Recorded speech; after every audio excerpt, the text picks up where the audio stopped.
Tandur SC hostel సందర్శనకు వెళ్తున్న మాజీ మంత్రులను అక్రమ అరెస్టు చేయడం కాంగ్రెస్ ప్రభుత్వానికి సిగ్గు చేయడాన్ని కంచల రవిగౌడ్ పేర్కొన్నారు. సిరిసిల్ల పట్టణ కేంద్రంలోని తెలంగాణ భవన్లో కంచల రవిగౌడ్ ఆధ్వర్యంలో విలేకరుల సమావేశం ఏర్పాటు చేశారు.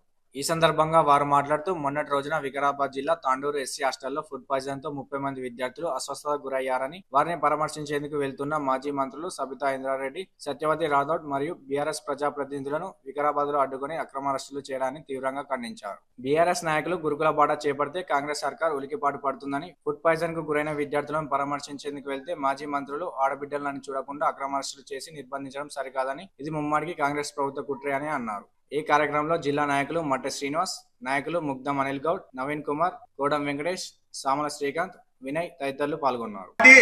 అధికారులారా, కాంగ్రెస్ పార్టీ అధికారంలోకి వచ్చినాక రాష్ట్ర వ్యాప్తంగా ఫుడ్ పాయిజన్ అవుతుంది.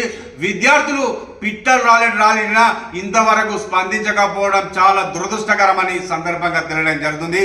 ఇప్పుడు ఆనాటి ముఖ్యమంత్రి, తెలంగాణ తొలి ముఖ్యమంత్రి కేసీఆర్ గారి ఆధ్వర్యంలో చెలగాట మాడతో ఖబర్దార్ కాంగ్రెస్ ప్రభుత్వం నిజంగా మేము చెప్పడం జరుగుతుంది. విద్యార్థులకు BRS party working president KTR గారి నాయకత్వంలో విద్యార్థులకు అండగా ఉంటుంది. ఎక్కడ విద్యార్థుల ఏది హాస్టల్లో కానీ ఎక్కడ తప్పు జరిగినా పక్కా మేము మా మీద కేసులు పెట్టినా భయపడే ప్రసక్తే లేదు. మా కేసీఆర్ గారి నాయకత్వంలో మేము ఎక్కడ మిమ్మల్ని వదిలిపెట్టాం.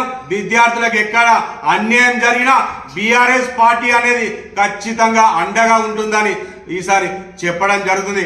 మరోసారి మా ప్రజాప్రతినిధులను, మాజీ మినిస్టర్లను అరెస్ట్ చేయడం చాలా సిగ్గుచేటు. వాళ్ళని అడ్డుకోవడం తీవ్రంగా మేము ఖండించడం జరుగుతుంది. జై తెలంగాణ, జై తెలంగాణ. కేసీఆర్ గారి నాయకత్వం, కేటీఆర్ గారి నాయకత్వం.